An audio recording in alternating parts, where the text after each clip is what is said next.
অবশেষে দুই বাংলাদেশি এবং তাদের ভারতীয় দোসরকে গ্রেপ্তার করেছে ভারতের আর্থিক তদন্ত সংস্থা এনফোর্সমেন্ট ডিরেক্টরেট অর্থাৎ ইডি।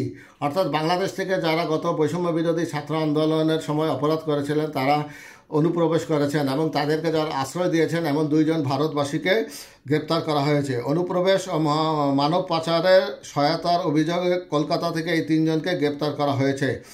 ভারতীয় সংবাদ মাধ্যম এশিয়ান নিউজ ইন্টারন্যাশনাল এক প্রতিবেদনে এ খবর জানিয়েছে। গ্রেপ্তারকৃত বাংলাদেশি নাগরিকরা হলেন রনি মণ্ডল ও সমীর চৌধুরী এবং ভারতীয় নাগরিক পিন্টু হলদার। ঝাড়খণ্ড পশ্চিমবঙ্গের 17টি স্থানে বাংলাদেশি অনুপ্রবেশ সংশ্লিষ্ট অর্থ পাচার মামলার ইডির অভিযানের একদিনের মাথায় তাদের গ্রেপ্তার করা হলো। চলতি বছরের 4 জুন দায়েরকৃত মামলায় অভিযানটি পরিচালনা করা হয়।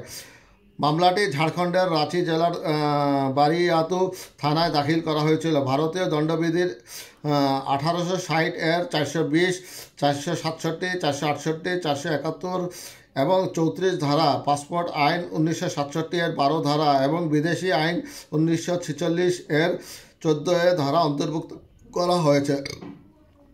এফআইআর অনুযায়ী বাংলাদেশি নাগরিক নিপা আক্তার খুশিকে, বয়স আনুমানিক 21, চলতি বছরে 31 মে মধ্যরাতে মনীষা রায় নামে এক তরুণীর সহায়তায় এবং ঝুমা নামে আরেকজনের সহযোগিতায় বাংলাদেশের সীমান্ত অবৈধভাবে পার করে বনের ভিতর দিয়ে কলকাতায় আনা হয়। এই মামলাটি বাংলাদেশি নাগরিকদের এজেন্টদের সহায়তায় ভারতে অবৈধ অনুপ্রবেশের সঙ্গে সম্পর্কিত, যারা তাদের ভারতীয় নাগরিকত্ব প্রমাণের জন্য জাল নথি সরবরাহ করে।